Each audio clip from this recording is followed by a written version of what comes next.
السلام عليكم ورحمة الله وبركاته. إن الحمد لله الأكرم الذي خلق الإنسان وكرم وعلمه من البيان ما لم يعلم، فسبحان الذي لا يحصى امتنانه باللسان ولا بالقلم، ونشهد أن لا إله إلا الله وحده لا شريك له، ونشهد أن سيدنا ومولانا محمدا عبد الله ورسوله الذي أرسله بالحق بشيرا ونذيرا وداعيا إلى الله بإذنه وسراجا وقمرا منيرا. أما بعد فقد قال الله تعالى في كلامه المجيد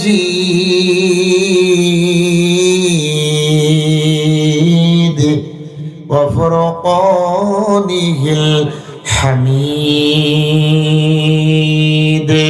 जुबान खुले पढ़न आऊज़ु बिल्लाहि मिनश शैतानिर रजीम बिस्मिल्लाहिर रहमानिर रहीम।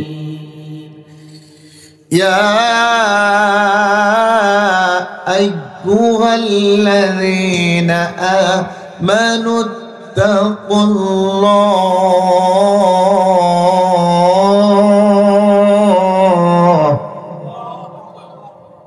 آمنوا اتقوا الله وكونوا مع الصادقين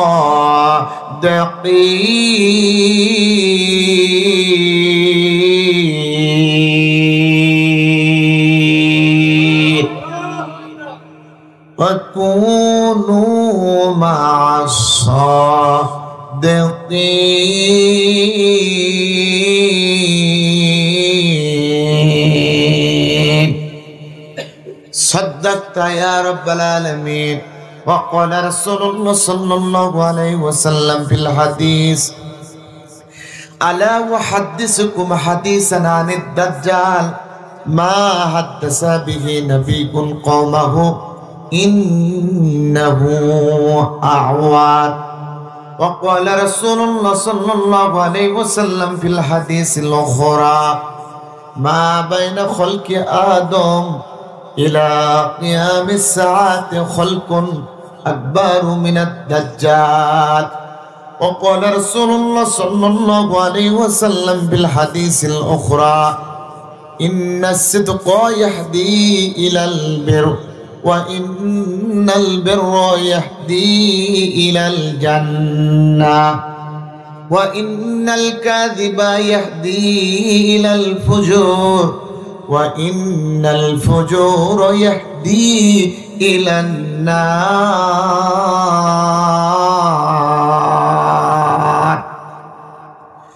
إن الله وملائكته يصلون على النبي يا أيها الذين آمنوا صلوا عليه وسلموا تسليما.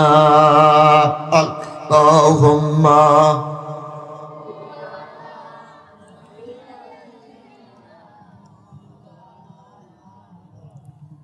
وعلى آله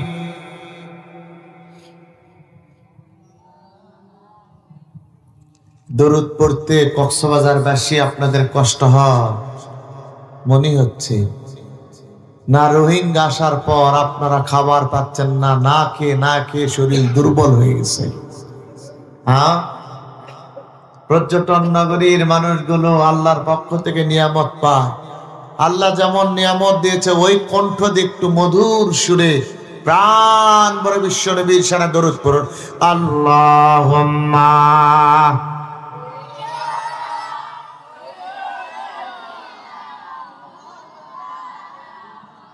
ওয়া আলা আলি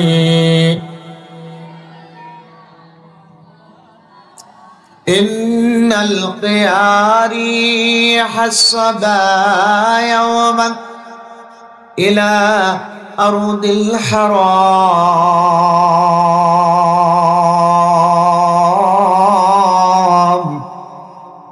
বাল্লিগ সালামানা রাউদাতান ফীহান নাবিয়্যুল মুহতারাম। আল্লাহুম্মা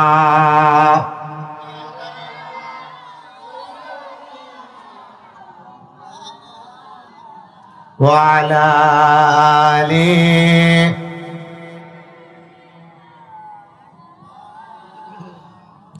আয় খতমে রাসূল ফখরে ওমাম, আয় খতমে রাসূল ফখরে ওমাম, শাহে মদিনা দিখলা দে মুঝে मंजरे गुल जारे मदीना, दिखला दे मुझे मंजरे गुल जारे मदीना।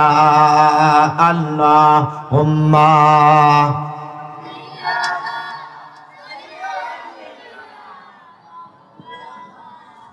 व अला आली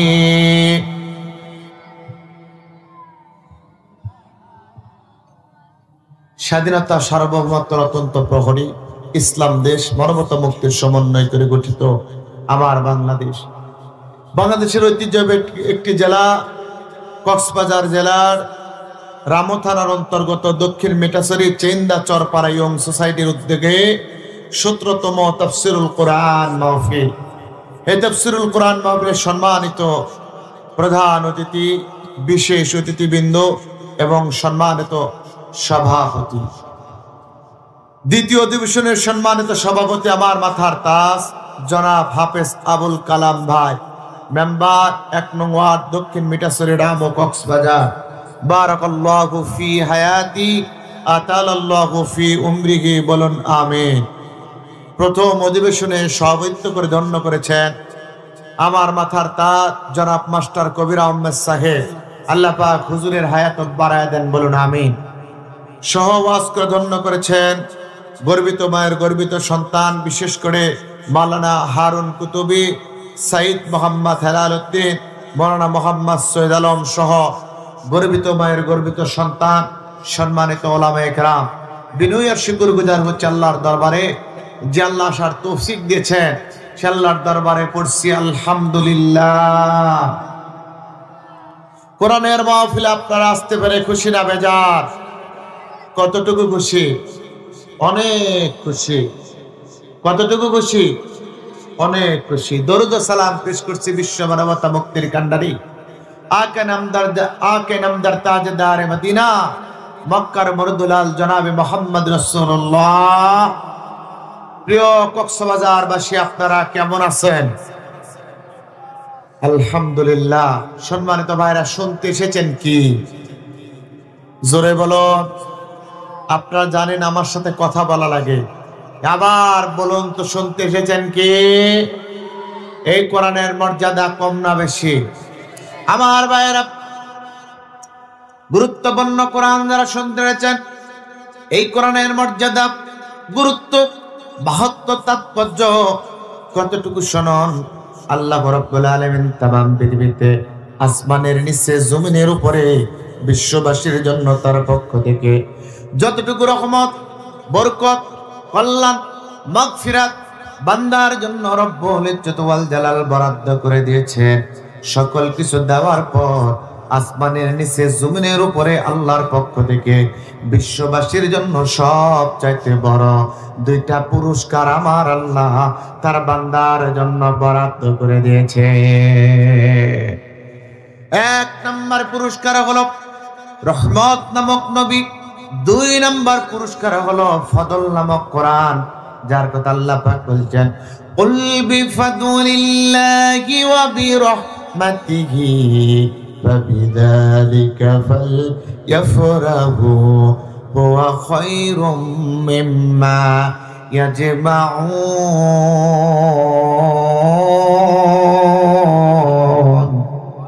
আবার আল্লাহ ডাকতে বলছেন মন ধরে শোনো, তাম পৃথিবীর মানুষদেরকে বলুন আসমানের নিচে জমিনের উপরে আল্লাহ রাব্বুল আলামিন যত রহমত বরকত কল্যাণ আল্লাহর পক্ষ থেকে বান্দার জন্য দিয়েছেন, সকল কিছু দেওয়ার পর আল্লাহ রাব্বুল আলামিন তার বান্দার জন্য সব চাইতে দুইটা বড় পুরস্কার দিয়েছেন। এক নাম্বার হলো রহমত নামক নবী, আর দুই নাম্বার হলো ফদল নামক আল্লাহর কোরআন। কথা কার? বিশৃঙ্খলা করা যাবে না। মনোযোগ আছে আপনাদের? মনোযোগ চেক করব, মনোযোগ দেওয়া লাগবে। আর মনোযোগের সঙ্গে আমি যে কথা বলতেছি এর উত্তর দেওয়া লাগবে। উত্তর দিলে বুঝবো আপনাদের মনোযোগ ঠিক আছে, আমার কথা বুঝতেছেন, ঠিক আছে? আমার সম্মানিত ভাইয়েরা, ইমানদার ভাইয়েরা, রব্বুল ইজ্জত ওয়াল জালাল বলেন পৃথিবীর মানুষদেরকে ডাকতে বলছেন আমি तमाम পৃথিবীতে যত রহমত বরকত কল্যাণ দিয়েছি, সব কিছু দেওয়ার পর বিশ্ববাসীর জন্য আমার পক্ষ থেকে দুইটা সব চাইতে বড় পুরস্কার দিয়েছি। এক নাম্বার বড় পুরস্কারের নাম হলো রহমত নামক নবী, আর দুই নাম্বার হলো ফদল নামক কোরআন। সুতরাং রহমত নামক নবী আর ফদল নামক কোরআন পেয়েছে যারা, तमाम পৃথিবীতে আনন্দ করবে তারা। কথা কার? সেই কোরআন বিশ্ব নবীর নাযিল হলো। আল্লাহর কোরআনটা নবী পাওয়ার পর দ্রুত গতিতে বিশ্ব নবী তেলাওয়াত করতেছিলেন। এমন দৃশ্য রব্বুল ইজ্জত ওয়াল জালাল আরশে আজিম থেকে দেখতে পেলেন।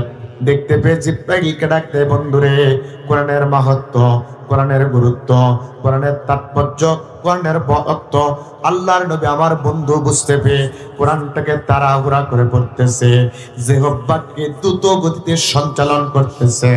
ও জিব্রাইল যাও রে, জিব্রাইল যাও যাও যাও, আমার বন্ধুকে আমার পক্ষ থেকে জানায় দাও লা তুহাররিক বিহি লিসানাকা লিতাজালা বি।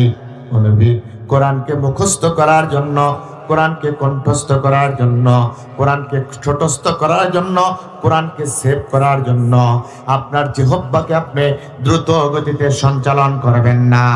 আপনি শুধু আমার জিব্রাইলের সঙ্গে একবার কোরআন পড়ুন, গোটা কোরআন আপনার সিনার ভিতরে ঢুকিয়ে দেওয়ার মালিক আমি আল্লাহ। তার এই কোরআনের মর্যাদা আছে না নাই? জোরাবার একবার আছে না নাই? সেই মর্যাদাপূর্ণ কোরআনের কথা যখন শুনতেছি, বিগত 16 বছর কোরআনের কথা যখন আমরা বলার চেষ্টা করেছি, আমাদের কণ্ঠ চেপে ধরা হয়েছিল, সেদিন থেকে আমরা সিদ্ধান্ত নিয়েছিলাম শক্তি শক্তিতে পরিণত করে এমন শক্তি সঞ্চয় করব যে শক্তি দিয়ে বাতিলের মসনদে ঘাত করব, বাতিলের মসনদ ভেঙ্গে চুরমার হবে।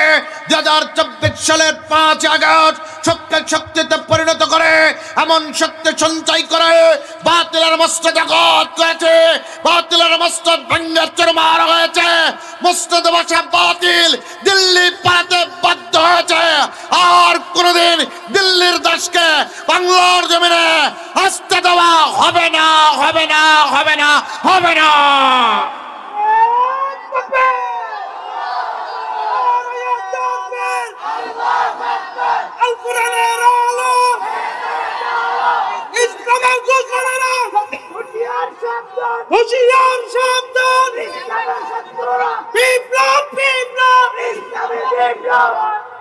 আমার এটাই ভালো লাগে যে কক্সবাজারের প্রত্যেকটি মাটি কোনা ধুলি বালু সব ইসলামী আন্দোলনের একটা ঘাঁটিতে পরিণত হয়েছে, ঠিক কিনা? এদের শরীরে টোকা দেওয়া সরে না, বারুদের মতো জ্বলে। কেন 4টা বছর হচ্ছে এই মাহফিলে এসে আমি বুঝতে পারি এরা বাতিলকে পরোয়া করে না, ঠিক কিনা? ওখানে আবুল কালাম ভাই ছিলেন, আমার প্রিয় ভাই, ওখানে যে বসে আছে দেখেন কতটা নম্র ভদ্র। আসেন ভাই, এখানে আসেন, এখানে আসেন। আমার ভাই থাকতেও বলেছে যে হুজুর আপনি আপনার মতো করে আলোচনা করবেন। বোঝা গেল যে জনপ্রতিনিধিও যেমন তার জনশক্তি ইসলামের জন্য তেমন কথা বলেন, ঠিক কিনা? আমার ভাইরা, সেই কোরআনের কথা যখন আমরা বলতে চেয়েছিলাম, 16টি বছর কণ্ঠরোধ করা হয়েছে, কিন্তু আমরা ঘোষণা করেছিলাম বাংলাদেশের স্বাধীনতা সার্বভৌমত্ব রক্ষা করার জন্য, ইসলামের সুবহান মর্যাদা রক্ষা করার জন্য টেকনাফ থেকে তেতুলিয়া, রূপসা থেকে পাথরিয়া, সুন্দরবন থেকে বান্দরবন পর্যন্ত 56,000 বর্গ মাইলের বাংলাদেশকে কোরআনের আইন দ্বারা সাজানোর জন্য যদি ইসলামের জন্য হাত দিতে হয় হাত দেব, পা দিতে হয় পা দেব, কল্লা দিতে হয় কল্লা দেব, গর্দান দিতে হয় গর্দান দেব, রক্ত দিতে হয় রক্ত দিব, জীবন দিতে হয় জীবন দেব। তারপরে বাতিলকে উৎখাত করে ছাড়ব। বাতিল উৎখাত করতে সক্ষম হয়েছে। সামনের সময় হলো কোরআনের সময়, সামনের সময় হলো কোরআনের পার্লামেন্টের সময়। এই পক্ষে পার্লামেন্টের পক্ষে কে কে যাচ্ছেন তো হাত তুলে দেখা না।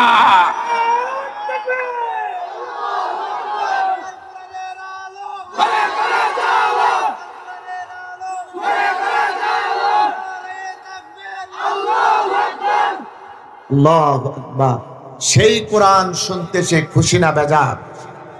আর একটু জোরে বলুন, খুশি না বেজার? আমার ভাইয়েরা, সেই গুরুত্বপূর্ণ কোরআন যারা শুনতে রয়েছেন, সেই কোরআন শুনলে লাভ কি? আল্লাহর নামে ডাক দেওয়া বন্ধুরে, এই কোরআন শুধুমাত্র শুনলেই হবে না, এই কোরআনটাকে শোনার পর জীবন গঠন করা লাগবে। আর কোরআনটা শোনা লাগবে কিভাবে? আল্লাহ বলছেন, আল্লাযীনা ইয়াসতামিউনাল কওলা ফায়াত্তাবিউন। আল্লাহ বলছেন সেই গুরুত্বপূর্ণ কোরআনের কথা শুনতে রয়েছে যারা, তাদেরকে বলছে আল্লাযীনা ইয়াসতামিউনাল কওলা। আল্লাযীনা ইসমে মৌসুলা, তারপরে মুজারে ব্যবহার করেছেন। আল্লাহ ইয়াসতামিউন, এই কোরআনের কথা যারা শুনতে রয়েছে শুনে নাও। এই কোরআনের কথাগুলো মনোযোগের সে শ্রবণ করা লাগবে। এরপরে ফায়াত্তাবিউন, তার অনুসরণ করা লাগবে। যদি করতে পারো হাদাহুমুল্লাহ, আল্লাহর পক্ষ থেকে তোমরা হেদায়েত পাবা। ওয়া হুদা ওয়া রাহমা, আল্লাহর পক্ষ থেকে হেদায়েত আর রহমত পায় যারা। ওয়া বুশরা লিল মুসলিমিন, বাশশারা ইউবাশশিরু তাবশীরান ফাওয়া মুবাশশিরান। ও নবী, তাদেরকে জানা দাও আল্লাহর জান্নাতের সুসংবাদ পায় তারা। কথা কা তাহলে কোরআনের সুসংবাদ নিয়ে জান্নাতি বান্দা হয়ে ঘরে ফিরবো ইনশাআল্লাহ। আল্লাহর নবী ডাকতে বলছে, শোনো, কোরআনের সুসংবাদ নিয়ে মুমিনে হেদায়েত যারা পেতে চাও তাদের জন্য কথা হলো, এই কোরআনটা শুধুমাত্র শুনলেই হবে না। মান জাআলাল কুরআনা আমামাহু ক্বাদাহু ইলাল জান্নাহ। আল্লাহর কোরআনটাকে শোনা লাগবে। শোনার পর কি করা লাগবে? যে ব্যক্তি এই কোরআনটাকে সামনে রেখে কোরআনের অনুসরণ করে, অনুকরণ করে, কোরআন ভিত্তিক জীবন গঠন করে, কিয়ামতের ময়দানে মুসিবতের কালে আল্লাহর কোরআন তাদেরকে নেতৃত্ব দিয়ে দিয়ে আল্লাহর জান্নাতে নিয়ে যাবে। তার মানে কোরআন শোনার পরে আপনার পরবর্তী দায়িত্ব হলো কোরআন ভিত্তিক জীবন গঠন করা লাগবে, কোরআনের সমাজ কায়েম করা লাগবে। কথা কার? যদি আপনি করতে পারেন কি হবে? নবী বলছে, ইকামাতু হাদ্দিম মিন হুদুদিল্লাহ খায়রুম মিন মাতারি 40 লাইলাতান ফি বিলাদিল্লাহ। আল্লাহর নবী বলছেন, যখন কোরআন শোনার পর কোরআন ভিত্তিক জীবন গঠন করে, কোরআনের সমাজ কায়েম করে, আর ওই কোরআনের সমাজ কায়েম করার ফলে আমি রব্বুল ইজ্জত ওয়াল জালাল, নাই বলেন আল্লাহ রব্বুল ইজ্জত ওয়াল জালাল, ওই রাষ্ট্রের অধিবাসীদের জন্য 40 বারেরও অধিক আল্লাহর রহমতের বৃষ্টি নাজিল করে ওই জাতির লোকদেরকে ধন্য বানায় দেয়। মুফাসসির হাদিসটা নিয়েছেন তাফসীরে বাইজাবির ভিতরে আল্লামা নাসিরউদ্দিন বাইজাবি নিয়ে সে বর্ণনা করতেছেন। এই হাদিসে নিয়ে সে ব্যাখ্যায় বলতেছেন, আল্লাহ রাব্বুল আলামিনের জমিনে যখন বান্দা আল্লাহর কোরআনের আইন, আল্লাহর কোরআন শুনে, আল্লাহর কোরআন মেনে, আল্লাহর কোরআনের আইন যখন বাস্তবায়ন করে, আল্লাহ রাব্বুল আলামিন 40 বারের লাইলাতান ফি বিলাদিল্লাহ, ওই জমিনের উপরে 40 লাইলাতান ফি বিলাদিল্লাহ, 40 বারের অধিক আল্লাহ পাক বৃষ্টি নাজিল করে। বৃষ্টি নাজিল করার উদ্দেশ্য হলো ওয়ালাউ আন্না আহলাল কুরা আমানু ওয়াত্তাকাউ লাফাতাহনা আলাইহিম বারাকাতিন মিনাস সামাই ওয়াল আরদ। আমার আল্লাহ ডাক দেয়া বলে, গোলাম শোনো, বৃষ্টি নাজিলের উদ্দেশ্য হলো ওই রাষ্ট্রের ভিতরে বান্দার আসমান আর জমিনের ভিতরে যত বরকতের দরজা আছে সকল বরকতের দরজা আমি আল্লাহ পাক জাতির লোকদেরকে খুলে দিই, আর জাতির লোকদেরকে খুলে দিয়ে ওই জাতির লোকদের ভাগ্যটাকে আমি প্রসন্ন করে দেই, ওই জাতির লোকদেরকে আমি ধনী বানায় দিই। কেননা কোরআনটা হলো ধনী। ইন্নাল কুরআনা গিনান লা ফাকরা বাদা ওয়ালা গিনান দুনা। আল্লাহ নবীর একদম পৃথিবীর মানুষেরা শোনো, এই কোরআনটা হলো ধনী। যে ব্যক্তি কোরআনটাকে শোনে, কোরআনটাকে মানে কোরআন ভিত্তিক জীবন গঠন করে, কোরআনের সমাজ কায়েম করে, আল্লাহ পাক ওই রাষ্ট্রের লোকদেরকে আল্লাহর পক্ষ থেকে ধনী বানায় দেয়। ধনী হওয়ার দরকার আছে না নাই? এই সালমান, মনোযোগ নাই, শুধু আমার দিকে তাকাবে, অন্য কোনো দিকে না। আমার দিকে মনোযোগ আছে আপনাদের? মনোযোগ চেক করব, হ্যাঁ পরে চেক করব, আগে দেখে আমার দিকে তাকা। কে কোথাও আসতেছে কোনো কথা? এ বাবা, এই বাচ্চা গুলোকে একটু পিছনে দাও, না হলে চুপ থাকো বাবা, সামনে যারা আছে কথা বলতে দেওয়া যাবে। মনোযোগ দাও বাবা, কথা বলা যাবে। মনোযোগ আছে আপনাদের? তাহলে কোরআন শুনলে ওই রাষ্ট্রের ভিতরে লোকদেরকে যিনি ধনী বানায় দেবেন তিনি কে? শুধু তাই নয়, কোরআন ভিত্তিক শোনার পর যারা কোরআনের সমাজ কায়েম করে, আল্লাহ রাব্বুল আলামিন বলেন ওয়া হুদা ওয়া রাহমা, আমার পক্ষ থেকে হেদায়েত আর রহমত পায় তারা। হেদায়েত আর রহমত পায় যারা, অবশ্যই আলিল মুসলিমিন, তাদেরকে জানায় দাও আল্লাহর জান্নাতের সুসংবাদ পায় তারা। তাহলে সেই গুরুত্বপূর্ণ আল্লাহর কোরআনের কথা যারা শুনতে গেছে, এইবার জবান দিয়ে বলেন খুশি না বেজার? তাহলে কোরআন শুনতে যে আমাদের টার্গেট কে? আরেকটু জোরে বলেন টার্গেট কে? আল্লাহর কোরআন শুনতে যাদের টার্গেট আল্লাহ, তাদের জন্য আল্লাহ পুরস্কার দিচ্ছেন। 7 নম্বর সূরা 9 নম্বর সূরা 11 নম্বর পারা 3 নম্বর পৃষ্ঠার 11 নম্বর লাইনের 111 নম্বর আয়াত সূরাতুত তাওবার ভিতরে আল্লাহ পাক জানা দিচ্ছে, ইন্নাল্লাহা আশতারা মিনাল মুমিনিনা আনফুসাহুম ওয়া আমওয়ালাহুম বিআন্না লাহুমুল জান্নাহ ইউকাতিলুনা ফি সাবিলিল্লাহি ফায়াকতুলুনা ওয়া ইউকতালুন।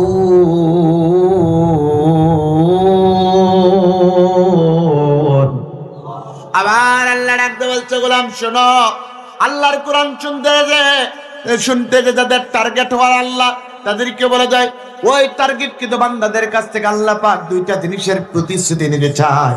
আল্লাহ পাক বলতে চায় তোমরা দুইটা জিনিসের প্রতিশ্রুতি দাও। 1 নাম্বার হলো ওই ব্যক্তিগুলো বলে আমার জানের কুরবানি হবে আল্লাহর জন্য, আমার মালের কুরবানি হবে আল্লাহর জন্য। যদি বান্দাগুলো বলে দুনিয়ার জীবনে বেঁচে থাকতে গিয়ে আল্লাহর জীবনে আল্লাহর দিন প্রতিষ্ঠা করতে গিয়ে ওই আল্লাহর রাস্তায় জান আর মাল দিব, আমি আল্লাহ প্রতিশ্রুতি দিলাম বিআন্না লাহুমুল জান্নাত, আমি আল্লাহ ওই ঈমানদারদেরকে জান্নাত দেব। কথা কার? আল্লাহর জন্য, আল্লাহর দিন কায়েমের জন্য জান আর মাল জমিনে দিয়ে আল্লাহর জান্নাত হাসিল করেছে এমন মর্দে মুজাহিদ আছে না নাই? তাদের পরিচয় কি? আল্লাহ পরিচয় দিচ্ছেন 2 নম্বর সূরা 3 নম্বর পারা 11 নম্বর পৃষ্ঠা 6 নম্বর লাইনে 207 নম্বর আয়াত সূরাতুল বাকারার ভিতরে আল্লাহ পাক বলে, ওয়া মিনান নাসি মান ইয়াশতারি নাফসাহু বিতিগা মারদাতিল্লাহ।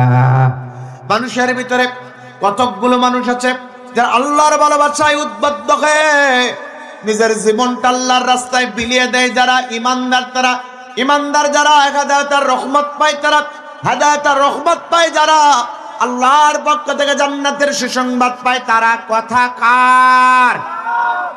এমন মর্দে মুজাহিদ দিন কায়েম করতে গিয়ে, আল্লাহর জমিনে আল্লাহর বিধান প্রতিষ্ঠিত করতে গিয়ে জীবনটা আল্লাহর রাস্তায় বিলিয়ে দিয়ে ওই ব্যক্তি শহীদ হয়ে গেছে, এমন নজরানা এই জমিনে আছে না না? মুসলমানদের এমন ইতিহাস আছে না নাই? মুসলমানরা 313 জন সাহাবানে, আমরা 313 জন সাহাবানে লড়াই করেছি, বদর ময়দানে লড়াই করেছি, ময়দান ছেড়ে দেই নয়। আমরা উহুদে লড়াই করেছি, আমরা ময়দান ছেড়ে দেই নয়। আমরা খন্দকে লড়াই করেছি, আমরা ময়দান ছেড়ে দেই নয়। আমরা খন্দকে বিজয় ছিনিয়ে এনেছি, আমরা ময়দান ছেড়ে দেই নয়। নবী তাইফে রক্ত জড়িয়েছে, নবী ময়দান ছেড়ে দেই নয়।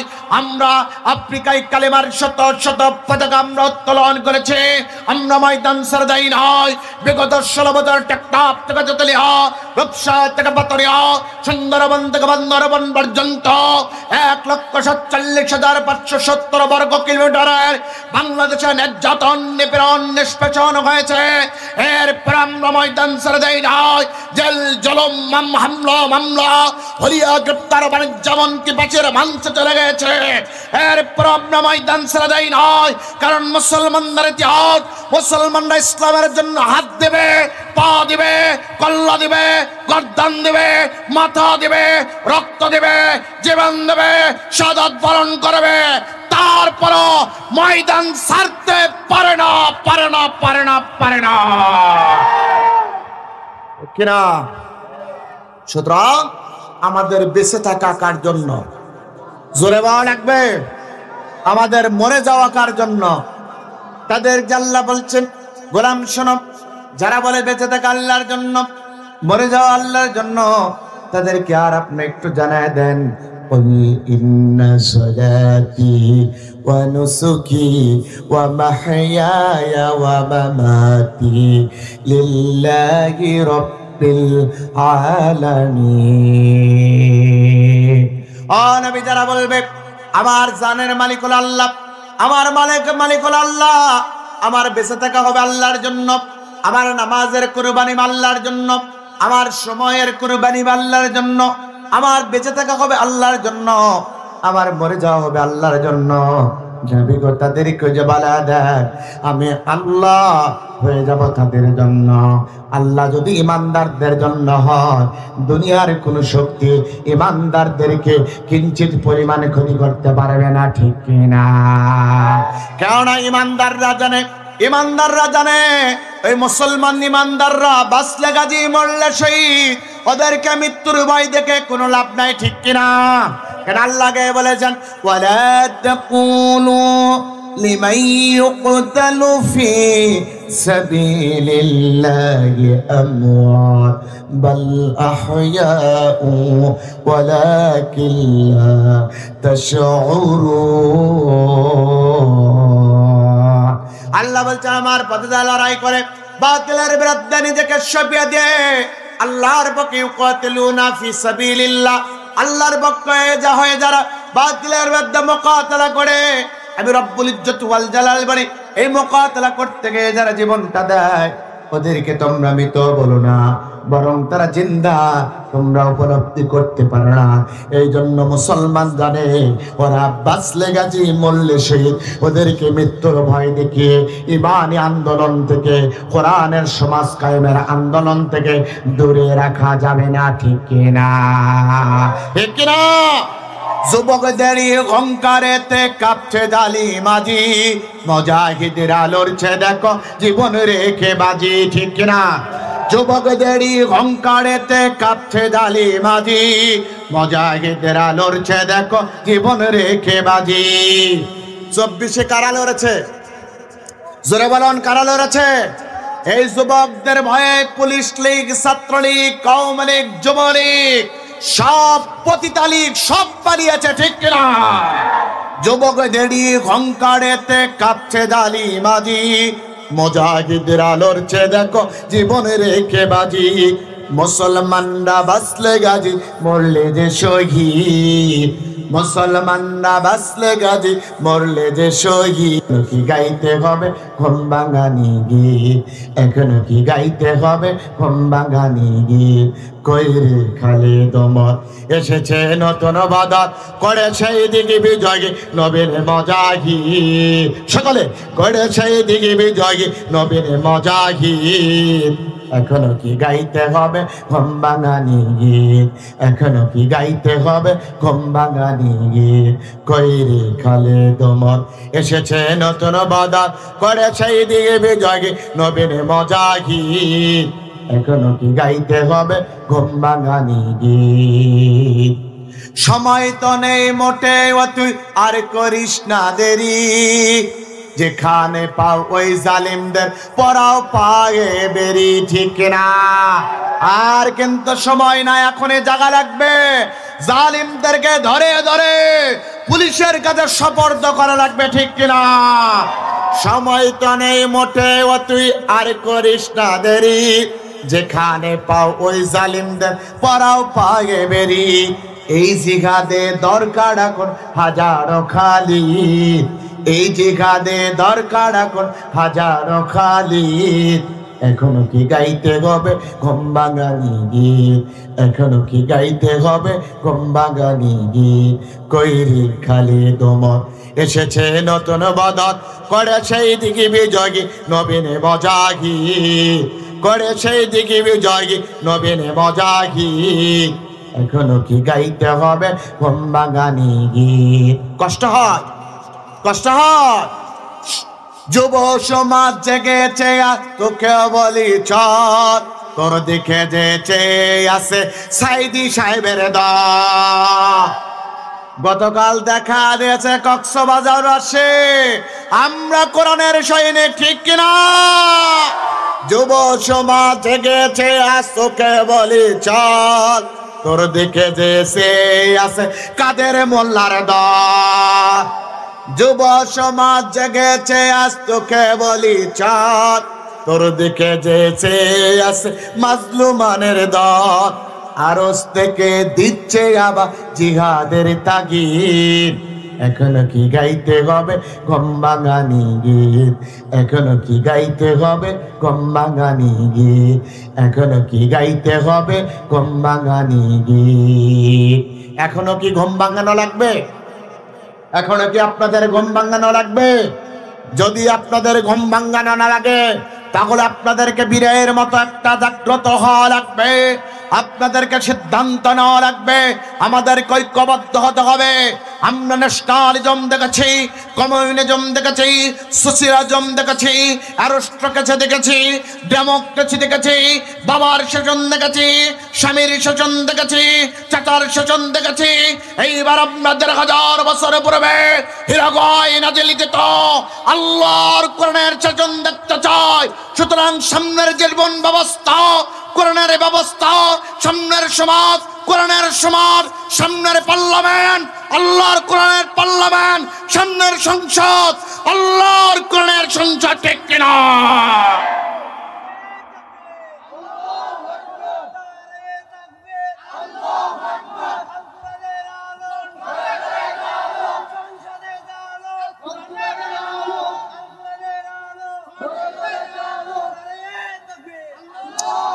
সম্মানিত উপস্থিতি, আসুন আমরা এই যে কতগুলো কথা বললাম বোঝার জন্য এগুলোই যথেষ্ট আপনার, ঠিক কিনা? এখন মূল তাফসীরের দিকে যায়। আমার ভাইরা, আমি আপনাদের সামনে যে সূরা তেলাওয়াত করেছি মনোযোগ দেওয়া লাগবে। সামনে আরো কথা পাবেন, আরো কিছু পাবেন, বুঝলেই আপনার জন্য যথেষ্ট হবে। আমার আলোচনা তো আপনারা আগেও শুনেছেন, শুনতেছেন, ঠিক কিনা? সুতরাং কিছু পাবেন, এটা তো বিশ্বাস আছে, পান ইনশাআল্লাহ। আজকে আপনাদের জন্য সুদূর বগুড়া থেকে চয়ন করে নিয়ে এসেছি তাফসীর থেকে মূল খাস জিনিসগুলো, শুধু মনোযোগ থাকা লাগবে। যে সূরাটা আপনাদের সামনে তেলাওয়াত করেছি, আমি মুফাসসির, আমি বয়াতি নয়, আপনারা বুঝেন সেটা, মনোযোগ দেন। এখন আমার সঙ্গে কোরআনটা বুঝতে হলে শয়তানের বিতাড়িত শয়তান থেকে দূরে থাকা লাগবে। আমার সাথে পড়ুন, আউযু বিল্লাহি মিনাশ শাইতানির রাজীম, বিসমিল্লাহির রাহমানির রাহিম। আমরা বিতাড়িত শয়তান মরদুদ, শয়তান মরদুদের ওয়াসওয়াসা থেকে পানাহ চাচ্ছি আল্লাহর কাছে। দয়াময় আল্লাহর নামে শুরু করছি, বলুন আমিন। যে সূরাটা আপনাদের সামনে তেলাওয়াত করছি এই সূরার নাম হলো সূরাতুত তাওবা। কোন সূরা? তাওবা। তাওবা শব্দের অর্থ হলো ফিরে আসা। পবিত্র কালামুল্লাহ শরীফের ধারাবাহিক বর্ণনায় 9 নম্বর সূরা। কত নম্বর সূরা? 9 নম্বর সূরা। আর সূরাটির নাম হলো তাওবা। এই তাওবার সূরা, তাওবা শব্দের অর্থ হলো ফিরে আসা, তাওবা শব্দের অর্থ হলো প্রত্যাবর্তন করা, তাওবা শব্দের অর্থ হলো অনুশোচনা করা। কোথায় থেকে ফিরে আসবেন?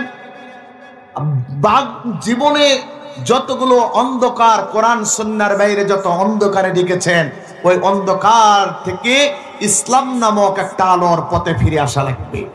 কি থেকে অনুশোচনা করবেন? যতগুলো খারাপ কাজের ভিতরে আপনি জড়িত ছিলেন, সকল খারাপ কাজ থেকে অনুশোচনা করে ফিরে আসবেন আল্লাহর দিকে। কার দিকে? তওবা শব্দের অর্থ কি? ফিরে আসা, প্রত্যাবর্তন করা, অনুশোচনা করা। কার দিকে? আল্লাহর দিকে। এখন এই সূরার ভিতরে কি আছে? এর ভিতরে আয়াত আছে 129টি, রুকু আছে 16টি, শব্দ আছে 2478টি, অক্ষর আছে 10,480টি, জবর আছে 3,949টি, জের আছে 1,252টি, পেশ আছে 1,455টি, তাজদিদ আছে, সাকিন আছে 1,242টি, এরপরে তাজদিদ আছে 875টি, এরপরে নোক্তা আছে 4,741টি। মাশহুর উলামায়ে কেরামদের মতে 2টা আয়াত ব্যতীত সকল আয়াত নাজিল হয়েছে মদিনায়। চিৎকার দিয়ে বলেন আল্লাহু আকবার। এই 129টি আয়াতের ভিতরে তেলাওয়াতকৃত আয়াত হলো একটি, যার ক্রমিক নম্বর হলো 119। আয়াত তেলাওয়াতকৃত আয়াত কয়টি? কয়টি? জোরে বলেন না ভাই, কথা বোঝা যায়? আয়াত তেলাওয়াতকৃত আয়াত কয়টি? ক্রমিক নাম্বার, সিরিয়াল নাম্বার কত? 119। 119 নম্বর আয়াত তেলাওয়াত করেছি। এবার বলুন তো, এর ভিতরে এই সূরা তাওবার ভিতরে আয়াত আছে কয়টি? 129টি। রুকু আছে কয়টি? 16টি। শব্দ আছে 2478টি, অক্ষর আছে 10,480টি। আবার বলছি, জবর আছে 3,949টি, জের আছে 1,252টি, পেশ আছে 1,455টি, সাকিন আছে 1,242টি, তাসদীদ আছে 875টি, নোক্তা আছে 4,761টি। মাশহুর উলামায়ে কেরামদের মতে 2টা আয়াত ব্যতীত সকল আয়াত নাজিল হয়েছে মদিনায়। জোরে বলা যাবে কি আল্লাহু আকবার? এইবার বলুন তো সূরাটির নাম কি? জোরে বলুন। তওবা শব্দের অর্থ কি? কার দিকে আমরা ফিরে আসব ইনশাআল্লাহ। কেননা কোরআনটা নাজিল হয়েছে ফিরে আসার জন্য। কোরআন কেন নাজিল হয়েছে? আল্লাহ রাব্বুল আলামিন বন্ধুকে ডাক দেন, কিতাবুন আনজালনাহু ইলাইকা লিতুখরিজান নাস মিনাজ যুলুমাতি ইলান নূর। আবার আল্লাহ রাব্বুল আলামিন জাতির লোকদেরকে জানা দেয়, ও জাতির লোকেরা শোনো, এই কিতাবটা আমি আল্লাহ রাব্বুল আলামিন আমার নবীর উপরে নাজিল করে দিয়েছি। কি কারণে তোমরা কি জানো? এই সমাজের ভিতরে নির্যাতিত, নিপীড়িত, নিষ্পেষিত মানুষদেরকে, অন্ধকারে নিমজ্জিত, জাহান্নামে হওয়া, নিমজ্জিত হয়ে জাহান্নামের দিকে ধাবিত হওয়া মানুষদেরকে আল্লাহর কোরআনের আলোয় আলোকিত করার জন্য, আল্লাহর কোরআনের আলোয় আলোকিত করে জান্নাতি হওয়ার জন্য আমি আল্লাহ পাক কোরআনটা নাজিল করে দিয়েছি। এই জন্য জিন্দেগিতে যত ভুল আছে, ভুলগুলো থেকে সংশোধন হয়ে তুবু ইলাল্লাহি তাওবাতান নাসুহা, তওবা করব কার কাছে? সূরাটার নাম তওবা। তওবা শব্দের অর্থ হলো ফিরে আসা। আমরাও ফিরে আসবো। প্রশ্ন আসতে পারে, হুজুর এই সূরাটা কেমনে নাজিল হলো? কি কারণে নাজিল হলো, আপনাকে 5টি তাফসীর গ্রন্থ থেকে এই সূরাটা কেমনে নাজিল হলো, এই 119 নম্বর আয়াতের নাজিলের প্রেক্ষাপট কি, শানে নজুল কি, আপনাদেরকে জানায় দিচ্ছি। এইবার শুধুমাত্র মনোযোগ দেন। 1 নম্বর তাফসীর গ্রন্থ হলো তাফসীরে কাবির, ইমাম আবু আব্দুল্লাহ মুহাম্মদ ইবনে ওমর ফখরুদ্দিন আর-রাজি তাফসীরে কাবিরের ভিতরে বর্ণনা করে।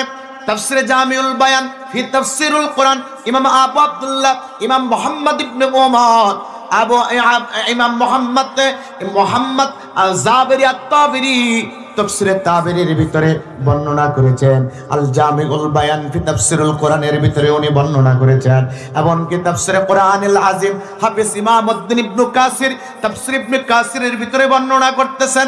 তাফসীর বাইজাবির ভিতরে আল্লামা নাসিরউদ্দিন বাইজাবি এবং तमाम পৃথিবীর সবচাইতে বড় তাফসীর গ্রন্থ যেটার নাম হলো রুহুল মাআনি, আল্লামা মাহমুদ আলুসি এটার বর্ণনা করেছেন এই সূরার আয়াতটা কেমনে নাযিল হলো। নবম হিজরির রজব মাস, নবম এই মনোযোগ দেন, নবম হিজরির রজব মাস আল্লাহর নবী মদিনাতুল মুনাওয়ারার রাষ্ট্রনায়ক যখন হলেন, ইসলামী রাষ্ট্রকে চিরতরে উৎখাত করার জন্য তৎকালীন সুপার পাওয়ার রাষ্ট্র হলো রোম, আল্লাহর নবীর রাষ্ট্রকে উৎখাত করার জন্য 3 লক্ষের একটা সৈন্য জোগাড় করলেন।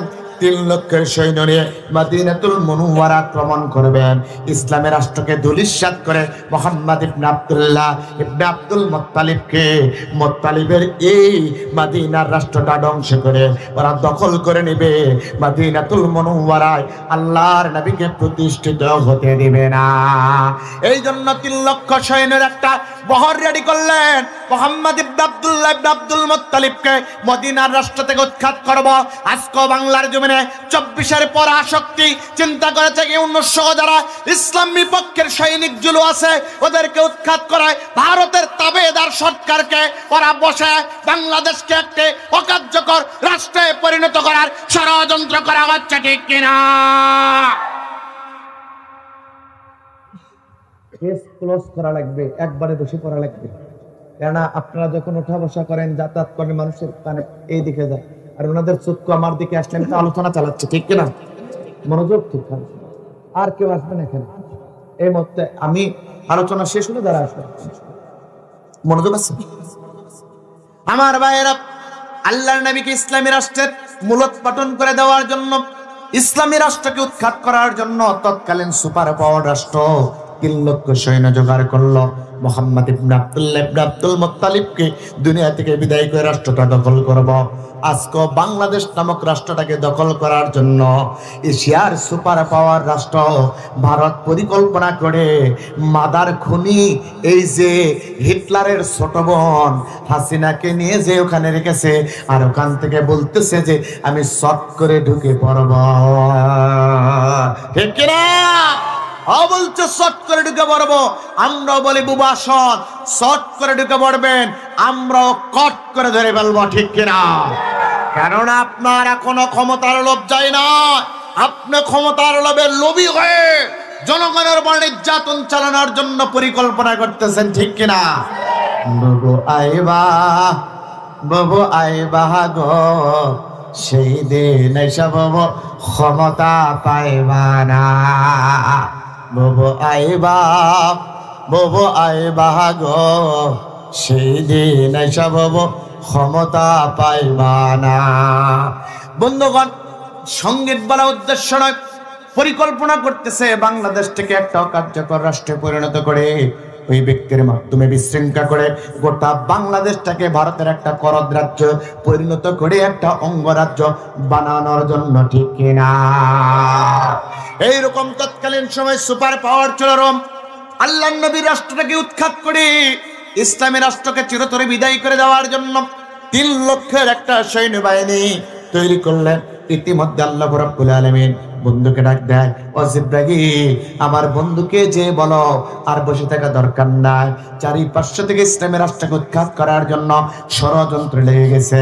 সাহাবাদেরকে বলুন ঐক্যবদ্ধ হোক, আর ঘরে বসে থাকার দরকার নাই, সাহাবাদেরকে নিয়ে বের হতে হবে।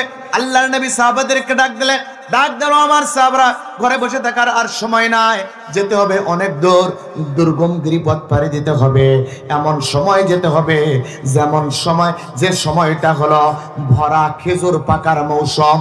ওই মৌসুম তোমরা ঘরে তুলবা, ফল ঘরে তুলবা, কিন্তু ইসলামী রাষ্ট্রকে প্রতিষ্ঠিত করার জন্য ঘরে তোলার সময় হবে না। যদিও তোমার ক্ষতি, তোমাদের ক্ষতি হবে, কিন্তু হতাশ হয় না, ক্ষতি হবে যেখানে পুষিয়ে দিবেন আল্লাহ সেখানে, ঠিক কিনা? কেন আল্লাহ বলছেন ওয়ালা নাবুলু আন্নাকুম বিশাইইম মিনাল খাউফি ওয়াল জু ونقص من الأموال والأنفس والثمرات وبشر الصابرين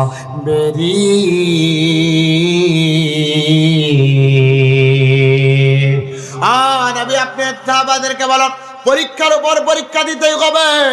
আর এই পরীক্ষা হবে ফসলের ক্ষতি দিয়ে, সম্পদের ক্ষতি দিয়ে, মৃত্যু দিয়ে, এমন কি দুনিয়ার সবচাইতে যেগুলো প্রিয় বস্তু আছে সেগুলোর ক্ষতি সাধন করে আল্লাহর রাস্তায় পরীক্ষা দেওয়া লাগবে। এই পরীক্ষায় যদি কোনো বান্দা উত্তীর্ণ হয়, ওয়াবাশশিরিস সাবিরিন, বাশশারা ইউবাশশিরু তাফসীরান ওয়া মুবাশশিরুন, ওগলবি তাদেরকে আল্লাহর জান্নাতের সুসংবাদ দেয়। আল্লাহর নবী সাহাবাদেরকে আয়াতটা পড়ে শোনালেন, সাহাবারা ঐক্যবদ্ধ হলেন। এইবার বাতিলের বিরুদ্ধে লড়াই করার জন্য সাহাবারা প্রস্তুতি নিলেন। বিশ্বনবী এইবার ডাকতে বলছেন, জিব্রাইল ডাকতে বলেন, ওগো হুজুর আবার তাদেরকে আপনি ঐক্যবদ্ধ করুন, কারণ এমন দূরের পথ পাড়ি দিতে হবে, লড়তে হবে বাতিলের বিরুদ্ধে, লড়তে হবে সুপার পাওয়ার রাষ্ট্রের বিপক্ষে। ভয় পেলে চলবে না, বরং আল্লাহর উপর ভরসা করে সামনে আগানো লাগবে। ওয়া আলা রাব্বিহিম ইয়াতাওয়াক্কালুন। কারণ ইমানদাররা কেবলমাত্র শুধুমাত্র দুনিয়ার কোন শক্তির উপরে ভয় করে না। ইমানদাররা জুবান দিয়ে বলেন ভয় করে কার উপরে? ভয় করে কার উপরে? আজকে সে প্রমাণ পেয়েছি, পুলিশ দিয়ে, র্যাব দিয়ে, যুবলীগ দিয়ে বিভিন্ন আন্দোলন দমন করার চেষ্টা করেছিল, কিন্তু ছোট্ট ছোট্ট বাচ্চাগুলো বন্দুকের টিয়ার শেলের সামনে, রাবারের সামনে, বুলেটের সামনে তার বুকটা পেতে দিয়ে জীবনের সবটুকু রক্ত জমিনে ঢেলে দিয়ে বাতিলকে উৎখাত করে দিয়ে, এটা ঠিক কিনা? আল্লাহ রাব্বুল আলামিন এইবার বন্ধুর আয়াত নাযিল করে, ইয়া আইয়ুহাল্লাযীনা আমানু মা লাকুম ইযা ক্বিলা লাকুম ইনফিরু ফি সাবিলিল্লাহ ইযআকালতুম ইলাল আরদ আরাদিতুম বিল হায়াতিদ দুনিয়া মিনাল আখিরাহ। ও নবী আপনি সাহাবাদেরকে বলুন তাদের কি হলো, তারা কেন আল্লাহর রাস্তায় বের হয় না? আর রাদিতুম বিল হায়াতিদ দুনিয়া মিনাল আখিরাহ, ওরা কি আখিরাতের চাইতে দুনিয়ার জীবনকে সব চাইতে প্রাধান্য দিচ্ছে, গুরুত্বপূর্ণ মনে করতেছে, প্রিয় মনে করতেছে। অথচ আল্লাহু ইনদাহু হুসনুল মাআব, আমি আল্লাহ আমার কাছে আছে দুনিয়ার চাইতে উত্তম জায়গা, আখিরাতের উত্তম আবাসস্থান। وسارعوا إلى مغفرة من ربكم وجنة عرضها السماوات والأرض أعدت للمتقين।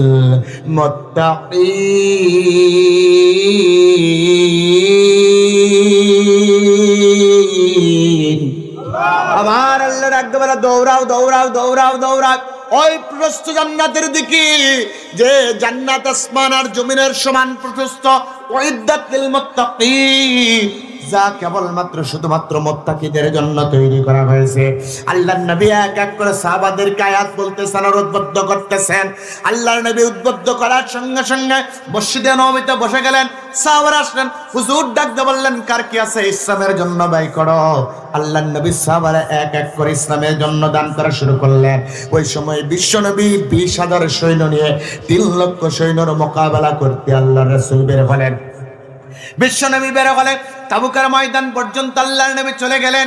একজন সাহাবা ডাকতে বলেন, হুজুর আমাদের সৈন্য হলো 20,000, তাদের সৈন্য হলো 3 লক্ষ।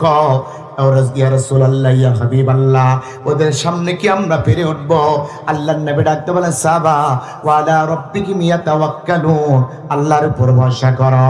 আর সাহাবা শুনে রাখো, ওয়ালা তাকিনু ওয়ালা তাহজানু ওয়া আনতুমুল আ'লাউনা ইন কুনতুম মুমিনিন। আমার সাহাবারা চিন্তা করো না, হতাশ হয় না, যদি মুমিন হও বিজয় যিনি দিবেন তিনি কে? আল্লাহ নবী বলছে, আল্লাযীনা ক্বালা লাহুমুন নাস ইন্নান নাস ক্বাদ জামাউ লাকুম ফাখশাউহুম ফাযাদাহুম ঈমানা ক্বালু হাসবুনাল্লাহ।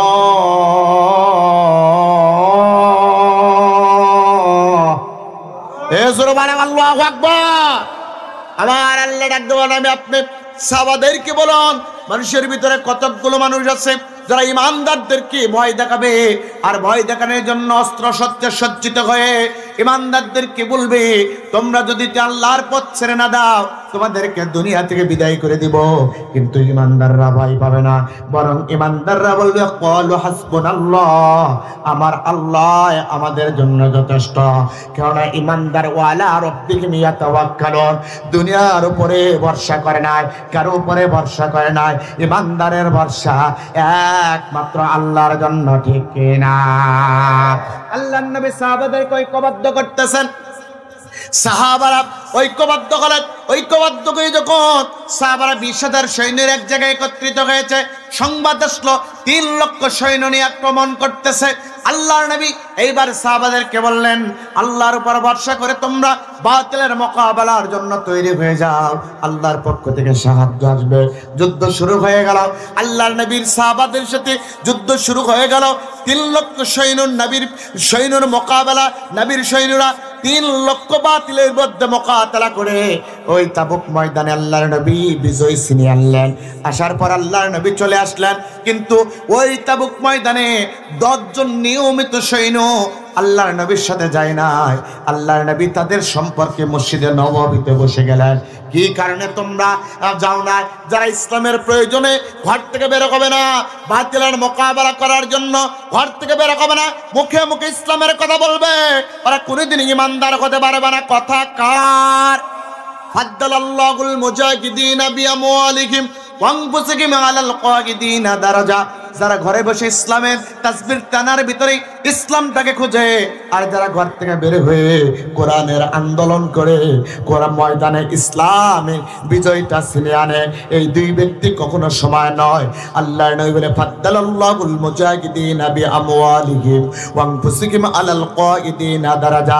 যারা ঘরে বসে ইসলামের তাসবির টানার ভিতরে ইসলাম খোঁজে, আর যারা ঘর থেকে বের হয়ে ময়দানে লড়াই করে, আমি আল্লাহ ঘরের চাইতে ময়দানের সৈনিকের মর্যাদা বহু গুণ বাড়া দে। আল্লাহর নবীর এরকম 10 জন সাহাবা বাতিলের বিরুদ্ধে লড়াই করার জন্য বের হয় নাই। আল্লাহর নবী তাদেরকে প্রশ্ন জিজ্ঞাসা করার জন্য বিশ্বনবী মুহাম্মদ সাল্লাল্লাহু আলাইহি ওয়াসাল্লাম মসজিদে নববীতে বসে গেলেন। সাহাবারা এক এক করে 7 জন সাহাবা আল্লাহর নবীর কাছে ওজর পেশ করলেন। ভাই, এইদিকে কি ভূত বেরেছে? এই কয়েকজন ব্যক্তি ডিস্টার্ব, ভূত আছে এই পাশে, আপনারা তাকাবেন আমার দিকে। এই জায়গাটা ভাইজান, এই জায়গাটা প্রত্যেক বছর, যেহেতু এটা রাস্তা, এই জায়গাটা পুরাটাই ব্লক করে দাও ইনশাআল্লাহ। কেন একটা গাড়ি যাক, হাতি যাক, ভূত যাক, বাচ্চা যাক, আপনার চোখ ওই দিকে, মনোযোগ তো ঠিক নেই। হ্যাঁ যাই বলার পরে একজন ভাই দেখতেছে ওই দিকে কি আছে। ইন্না লিল্লাহ। সারাদিনে কি বুঝলেন? আপনার খেয়ে ফেল দিচ্ছেন। আপনি কতটুকু বুঝতেছেন এটা আমার বোঝা শেষ। এই কয়েকটা সমস্যা 2 দিকে ঠিক আছে, আর তাকাবেন অন্যদিকে, আমি শেষ করে দেব। তাহলে বোঝেন আমার এখান থেকে শিক্ষা আছে। আমি প্রত্যেকটি কথার পিছনে দলিল দিচ্ছি। আমাকে কি বয়াতে মনে হয় আপনাদের? আপনারা আমাকে জানেন না, জেনে শুনেই তো নিয়ে আসছেন এতবার। তারা বোঝার চেষ্টা করেন, এখান থেকে শিক্ষা নেওয়া লাগবে, বাড়ি ফেরা লাগবে। সম্মানিত ভাইয়েরা, কেন আল্লাহ ইতিপূর্বে বলছে আল্লাযীনা ইসতামিউনাল কওলা ফায়াত্তাবিউন, আল্লাহর কোরআন শোনা লাগবে মনোযোগের সহিত, এরপরে এর অনুসরণ করা লাগবে। সুতরাং শুধুমাত্র বসে থাকলেই হবে না, বরং সত্য হলো মনোযোগের সহিত শ্রবণ করে এর অনুসরণ করা লাগবে। কথা কা আল্লাহর নবী মুহাম্মদ সাল্লাল্লাহু আলাইহি ওয়াসাল্লাম 7 জন সাহাবাকে বাতিলের বিরুদ্ধে লড়াই করার জন্য যে সাহাবারা 10 জন যায় নাই, তার ভিতরে 7 জন সাহাবাকে মসজিদে নববীতে ডেকে নিলেন। ওই 7 জন সাহাবা আল্লাহর নবীর কাছে ওযর পেশ করলেন, আল্লাহর নবী মাফ করে দিলেন। আল্লাহ রাব্বুল আলামিন ধমক দিলেন। পরবর্তী আরো 3 জন সাহাবা মুরারা ইবনে রাবি, হালাল ইবনে উমাইয়া, কাব ইবনে মালিক আল্লাহর নবীর কাছে আসলেন। ডাকতে বলে, ইয়া রাসূলুল্লাহ, ইয়া হাবিবাল্লাহ, আমরা তো ময়দানে যেতে পারি না। আল্লাহর নবী ডাকতে বলে, কিরে কাব, আমাকে কি ভালোবাসো না? ময়দানে কি জন্য যাও না? আল্লাহর নবীকে ডাকতে বলে, হুজুর, আমাদের কোনো অজুহাত ছিল না, আমাদের তাকরা ঘোরা ছিল, শরীর ভালো ছিল, আমরা মনে করেছিলাম আপনার পিছনে পিছনে যে আমরা বাতিল শক্তির বিরুদ্ধে লড়াই করব, আপনাদের কাফেলাকে ধরতে পারব, কিন্তু শয়তান আমাদেরকে ধোঁকা দিয়েছে, আমরা হেদায়েতের পথ থেকে বঞ্চিত হয়ে মুনাফিকের কাতারে দাঁড়িয়ে গেছি, শয়তান আমাদেরকে বিভ্রান্ত করেছে, হুজুর দয়া করে আল্লাহর রাস্তে আমাদেরকে মাফ করে দেন। আল্লাহর নবী এবার ক্ষমার পথ ধরলেন না, কারণ ইতিপূর্বে আল্লাহ পাক ধমক দিয়েছেন, ইসলামের কথা মুখে বলবে, ইমানদার দাবি করবে, মুসলমান দাবি করবে, ইসলামের প্রয়োজনে ঘর থেকে বের হবে না, ইমানদার দাবি করতে পারবে না। আজকে আপনি মুসলমান দাবি করেন, দাড়ি আছে, টুপি আছে, জুব্বা আছে, কিন্তু বাতিলের বিরুদ্ধে লড়াই করার জন্য ময়দানে মাঠে আপনাকে ডাকা হয়, আপনি ইমানদার দাবি করার পরও ময়দানে আসতে পারেন না, আপনি কোশ্চেন করে ইমানদার দাবি করতে পারবেন না, ঠিক কিনা? আজকে বাতিলের বিরুদ্ধে ইমানদারদের লড়াই চলতেছে। বাতিলরা চাচ্ছে বাংলাদেশটাকে একটা ভারতের করদ রাজ্যে পরিণত করবে, আর ইমানদাররা চাচ্ছে গোটা বাংলাদেশটাকে আল্লাহর কোরআনের আইন দ্বারা পরিচালিত করে একটা শান্তির দেশ উপহার দিবে, ঠিক কিনা? সম্মানিত ভাইরা, আল্লাহর নবী এবার ক্ষমার পথ ধরলেন না। বিশ্বনবী বের হয়ে আসলেন, আসার পরে বললেন, এই 3 জন সাহাবার ব্যাপারে রায় দিচ্ছি, এদের সাথে কথা বলবা না, সালাম দেবা না, লেনদেন করবা না, পারিবারিক সম্পর্ক থাকবে না, এদেরকে বিচ্ছিন্ন করে দেওয়া হলো। তাদের অপরাধ কয়টা? একটাই অপরাধ, বাতিলের বিরুদ্ধে ঘর থেকে বের হয় নাই, মুসলমান দাবি করছে, তারপরে ইমানের পরিচয় দিতে পারে না। আজকে আপনি যদি ঘর থেকে বের না হন, বাতিলের বিরুদ্ধে আপনি যদি সোচ্চার না হন, আপনি কোন সাহসে ইমানদার দাবি করেন বুঝে আসে না, ঠিক কিনা? আমার ভাইয়েরা, সম্মানিত ভাইয়েরা, আল্লাহর নবী ডাকতে বললেন, 3 জন সাহাবার সাথে কথা বলবা না, সালাম দিবা না, লেনদেন করবা না, পারিবারিক সম্পর্ক রাখবা না। এবার কাব ইবনে মালিক মৃত্যুর আগে বৃদ্ধ অবস্থায় অন্ধ হয়ে গেছিলেন। বুখারী শরীফের ভিতরে উনি বর্ণনা করতেছেন, আমরা এই 3 জন ব্যক্তি হতাশ হয়ে গেলাম, আল্লাহর নবীর ভালোবাসা থেকে বঞ্চিত হয়ে গেলাম, সাহাবাদের সাথে লেনদেন বঞ্চিত হয়ে গেল, আমাদের পরিবারটা সংকুচিত হয়ে গেল, ছোট হয়ে গেল। আমরা 3 জন ব্যক্তি এবার নিজেদেরকে ঘরের ভিতরে আবদ্ধ করলাম, 40 দিন পর্যন্ত আল্লাহর কাছে আরাধনা করি। আল্লাহ, ভুল করেছি, বাতিল থেকে ফিরে তওবা করে ফিরে আসতেছি, কিন্তু 40 দিন পর্যন্ত আল্লাহ পাক মাফ করে না, আল্লাহর নবীর উপরে কোনো নতুন আয়াত নাজিল করে না। 40 দিন যখন চলে যায়, আল্লাহর নবী 41 দিনের মাথায় একজন সাহাবাকে পাঠাই দিলেন। সাহাবাদেরকে বললেন, ও সাহাবা, এই 3 জন ব্যক্তিকে যে বলো, এরা এবার যেন বিবি থেকে আলাদা হয়, নিজেকে যেন একটা ঘরের ভিতরে আবদ্ধ করে নেয়। এইবার 3 জন সাহাবাকে বলা হলো, বিবি থেকে তোমরা আলাদা হবা, তোমাদের কঠিনতম শাস্তি হলো এইবার তো লেনদেন চলবে না, এমনকি নিজের বিবির সাথেও কথা হবে না, বিবি থেকে আলাদা থাকা লাগবে। এইবার 3 জন সাহাবাকে যখন বলা হলো, 3 জন সাহাবা বলেন, আমরা একটা ঘরের ভিতরে নিজেকে আবদ্ধ করে ফেললাম, আল্লাহর কোরআন পড়তে লাগলাম, আর ওই কোরআনের ভিতরে একটা আয়াত পেলাম, ওয়া মিনাল লাইলি ফাতাহাজ্জাত বিহি নাফিলাতাল লাক আসা আইয়াবাসাকা রাব্বুকা মাকামান মাহমুদা ওয়া কুর রব্বি আদখিলনি মুদখালা সিদকিন ওয়া আখরিজনি মুখরাজা সিদকিন ওয়াজআলনি মিন লাদুনকা সুলতানান নাসীরা। আল্লাহ তো বলেছে ওয়া মিনাল লাইলি ফাতাহাজ্জাদ বিহি নাফিলাতাল লাক। কোন ব্যক্তি যদি রাত্রিকালীন ইবাদতের ভিতরে দাঁড়িয়ে যায়, ও আল্লাহর ওলি হয়ে যায়, আল্লাহ পাক তাকে মাকামে মাহমুদ পর্যন্ত পৌঁছা দেয়, প্রিয় বানায় দেয়। এইবার আয়াতটা বললাম, পড়ার পর 40 দিন থেকে শুরু করে 50 দিন পর্যন্ত এইবার আমরা তাহাজ্জুদ নামাজের ভিতরে লেগে গেলাম।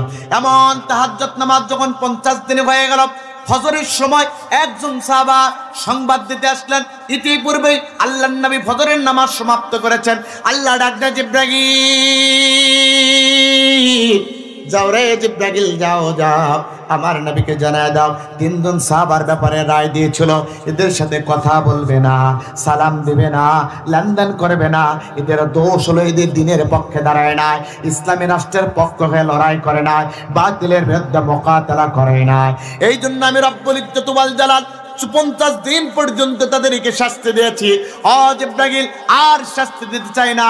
ওরা যত অনুতপ্ত হয়েছে, ওরা যত তওবা করেছে, ওরা যত আল্লাহর কাছে ফেরার জন্য বারবার আল্লাহর কাছে প্রত্যাবর্তনের জন্য অনুশোচনা করতেছে, ফরিয়াদ করতেছে, প্রার্থনা করতেছে। ও জিবরাইল আর দেরি করো না, তাম পৃথিবীবাসীকে শিক্ষা দেওয়ার জন্য আমি রব্বুল ইজ্জত ওয়াল জালাল তাম পৃথিবীবাসীকে শিক্ষা দেওয়ার জন্য তাম পৃথিবী সৃষ্টির 50,000 বছর পূর্বে লাউহে মাহফুজের কলম দ্বারা বাইতুল ইজ্জা নামক স্থানে একটা সূরা লিখেছিলাম। সূরাটির নাম হলো সূরাতুত তাওবা। আয়াত দিয়েছিলাম 129, রুকু দিয়েছিলাম 16টি। এরপরে অক্ষর দিয়েছি, শব্দ দিয়েছে 2478টি, অক্ষর দিয়েছি 10,480টি, জবর দিয়েছিলাম 3,949টি, জের দিয়েছিলাম 1,252টি, পেজ দিয়েছিলাম 1,455টি, সাকিন দিয়েছিলাম 1,242টি। এরপরে তাসদিদ দিয়েছিলাম 875টি, নোক্তা দিয়েছিলাম 4,761টি। ও জিবরাইল, এতগুলোর প্রয়োজন নাই, বরং তাম পৃথিবী সৃষ্টির 50,000 বছর পূর্বে লিখিত বাইতুল ইজ্জা নামক স্থান থেকে এই সূরাতুত তাওবার 129 খান আয়াতের মধ্য থেকে একটা মাত্র আয়াত, সূরাতুত তাওবার 119 নম্বর আয়াত আমার বন্ধুর উপরে মেসেজ আকারে সেন্ড করে দাও। আর তাদেরকে জানিয়ে দাও, বন্ধু যদি নির্বাচন সঠিক হয়, ওই ব্যক্তি কোনোদিন মুনাফিক হবে না, ওই বন্ধু ইমানদারের সঙ্গে থেকে ওটাও ইমানদার হয়ে ঘরে ফিরবে। সুতরাং ওরা যদি নিশ্চয়তা কথা দিতে পারে, বন্ধু নির্বাচনের ক্ষেত্রে ওরা সত্যবাদী বন্ধু মেনে নেবে, আমি আল্লাহ আমার পক্ষ থেকে ক্ষমা করে দিলাম। আজকে দেখেন বন্ধুর উপভাবে তাম পৃথিবীতে যারা নষ্টম করেছে, বন্ধুর উপভাবে তাম পৃথিবীতে যারা লাঞ্ছিত হয়েছে, তারাও বন্ধুর উপভাবে। ভারত ছিল হাসিনার বন্ধু, ভারত ছিল আমেরিকার বন্ধু, ভারত ছিল জালিমের বন্ধু। ওরা কুপরামর্শ দিয়ে বাংলাদেশের নিরপরাধ আলিমদেরকে হত্যা করেছে, সাধারণ বিরোধী দলীয় জনগণকে হত্যা করে যমুনাতে এবং সাগরগুলিতে ভাসিয়ে দিয়েছে, এমনকি আইনা করে বন্ধুদেরকে জুলুম করেছে, যার ফলে আজকে জুতা নিক্ষেপ করে গলায় তুলে এরা বিদায় নিয়েছে, ঠিক কিনা?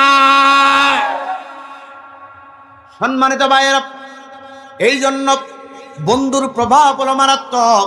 আল্লাহ রাব্বুল আলামিন জিবরাইলের পক্ষ, আল্লাহর পক্ষ থেকে জিবরাইল আয়াত নিয়ে আসলেন, রাসূলুল্লাহ ইয়া হাবিবাল্লাহ, তাম পৃথিবী সৃষ্টির 50,000 বছর পূর্বে লাউহে মাহফুজের কলম দ্বারা লিখিত বাইতুল ইজ্জা নামক স্থানকে আল্লাহ সূরা লিখেছে। সূরা তাওবার 119 নম্বর আয়াত আল্লাহ নাযিল করে দিয়েছেন, ইয়া আইয়ুহাল্লাযীনা আমানু তাকুল্লাহা ওয়া কুনু মা'আস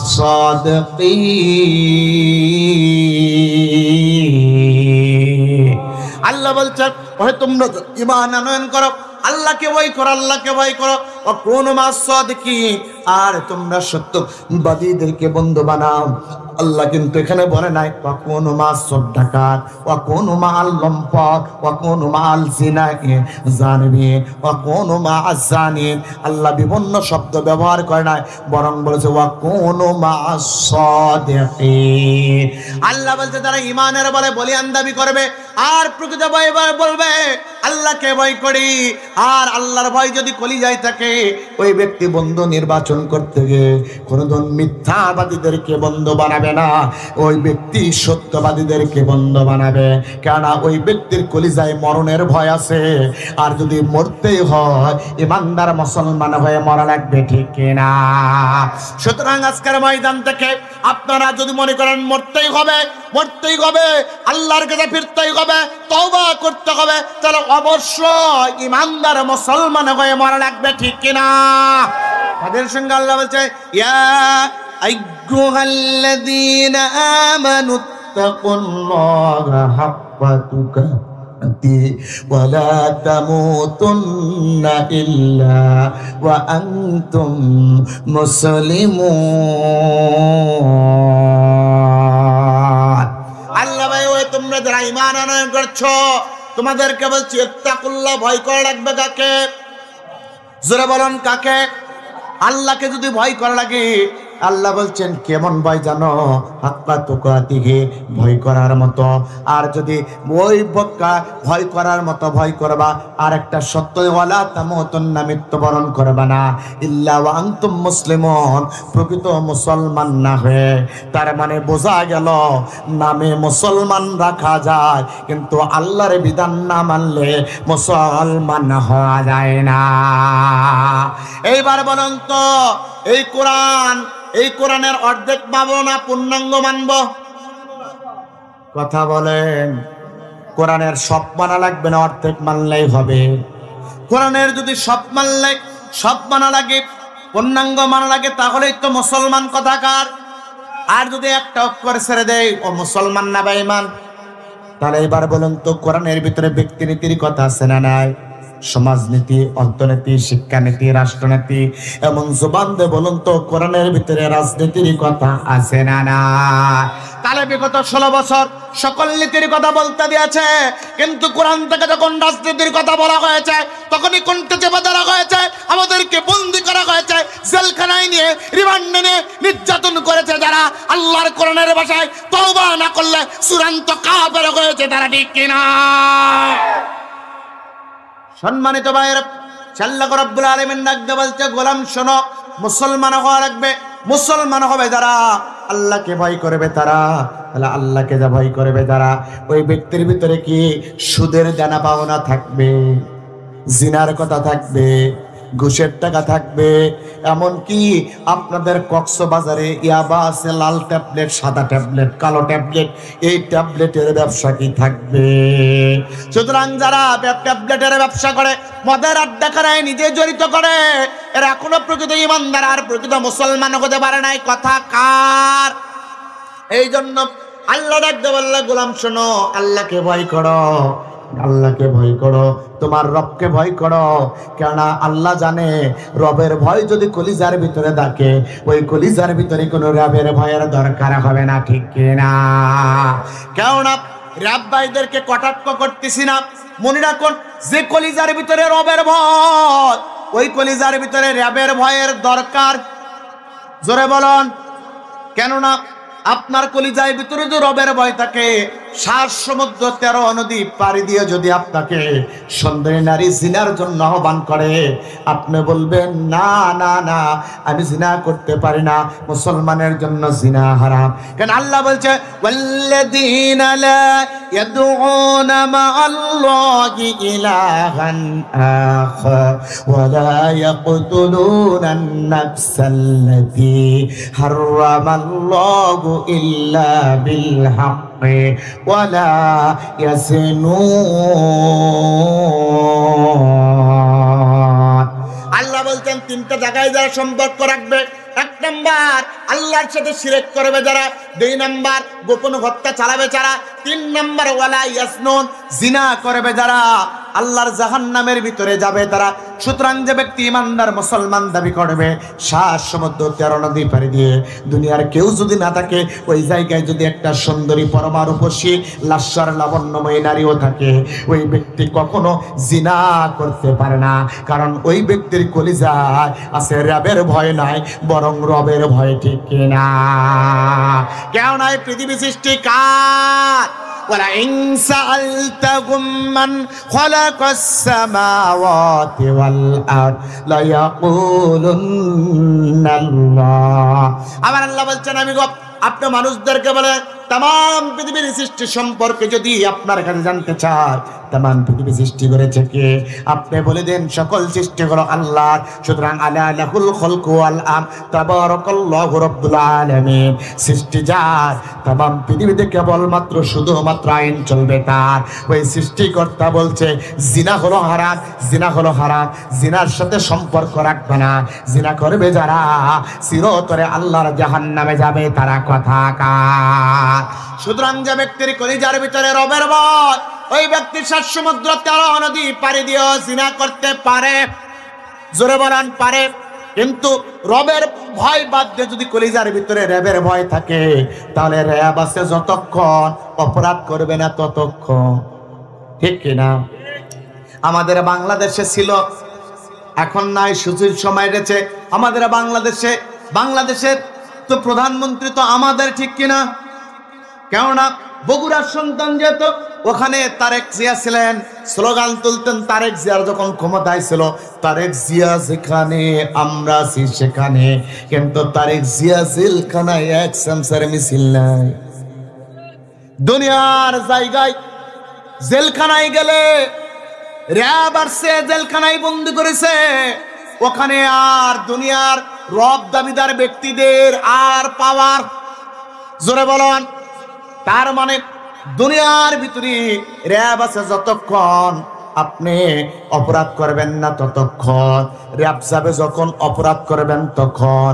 কিন্তু যদি আপনার কলিজায় রব আছে যতক্ষণ অপরাধ করতে পারবেন না ততক্ষণ। ঠিক কিনা?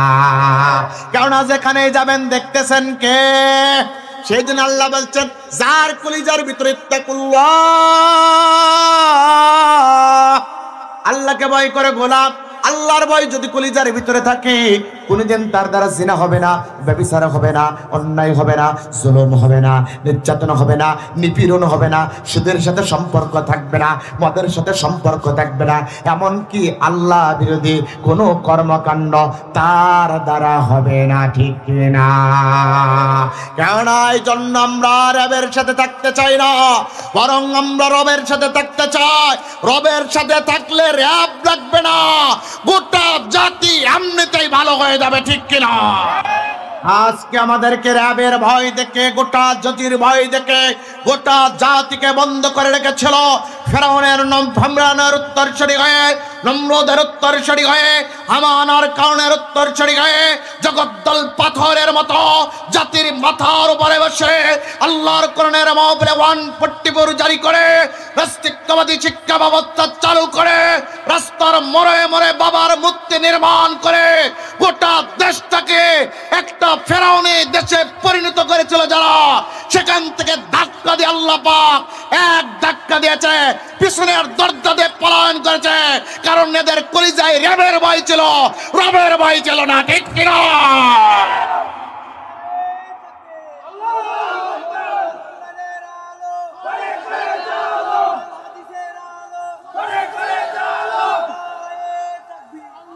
মুসলমানগণ, এই স্বৈরা শাসককে আমাদের এদের লেসপেন্সার হয়ে প্রতিবেশী দেশ আমাদেরকে হুমকি দিচ্ছে।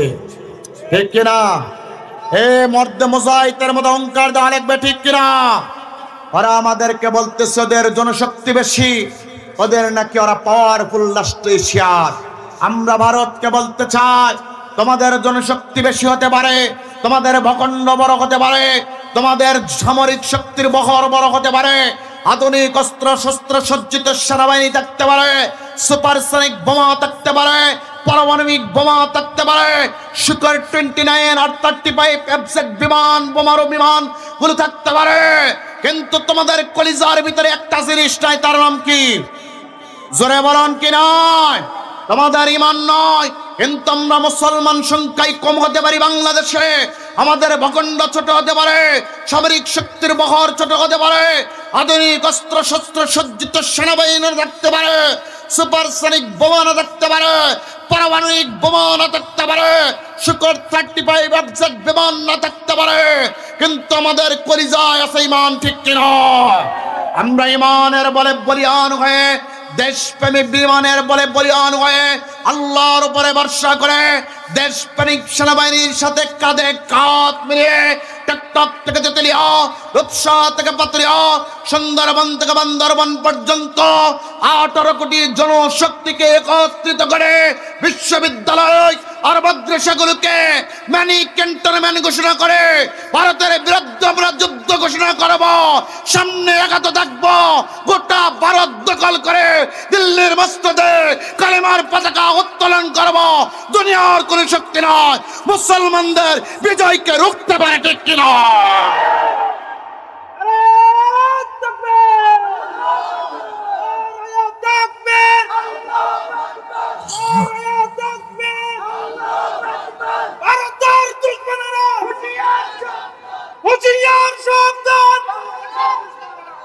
আমার ভাইরা, সুতরাং মুসলমান ভয় করে কাকে?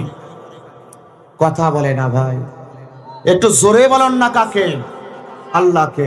মুসলমানরা কোনো বাতিলকে ভয় করে না, কারণ আল্লাহ বলছেন শোনো, ভারতকে দেখে ভয় করার দরকার নাই। কেন? মুসলমানদের কলিজায় ভয় কার?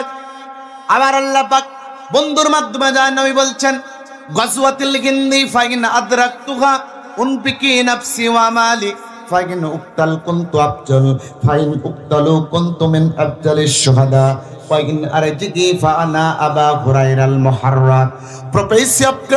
Prophecy about the of Hindustan, India. It is narrated by distinguished Hazrat Abu Huraira. He has said the Holy Prophet has promised to us about our Hindustan, India. Had I got the opportunity during that moment clear, Hindustan, India all my life, would sacrifice my life and oil if I were a senate of Dharmatis and Movaria. There is some bless this revive Hindustan, India, Mohammed.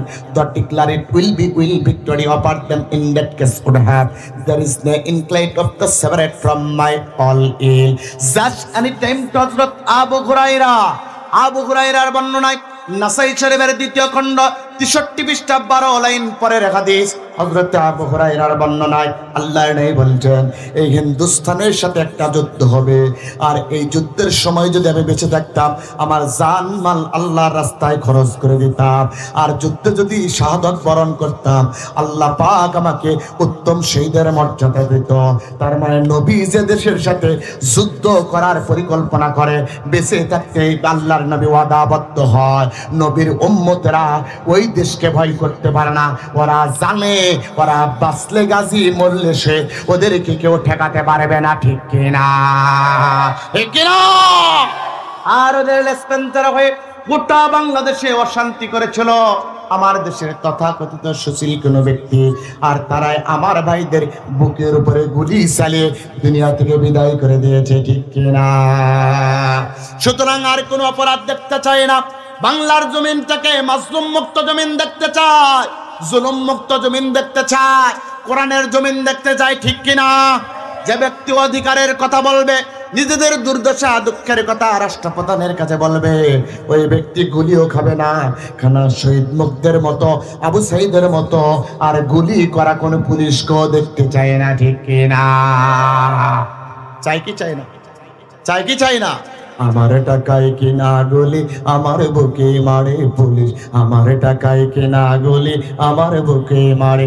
আমার ভাবতে বড় অবাক লাগে, আমার ভাবতে বড় অবাক লাগে, বুঝাই কেমন করি।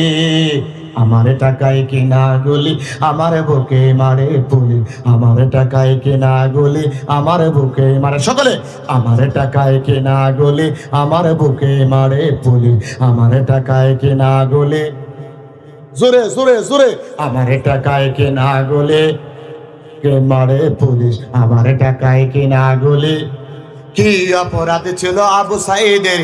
দিয়েছিল বুক পেতে, ন্যায্য দাবি আদায় করতে গিয়েছিল রাজপথে, ঠিক কিনা?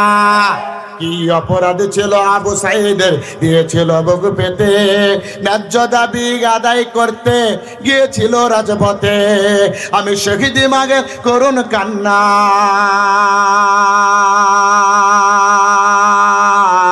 আবু সাঈদের মায়ের কান্না, আবু সাঈদের মায়ের কান্না থামাই কেমন করে?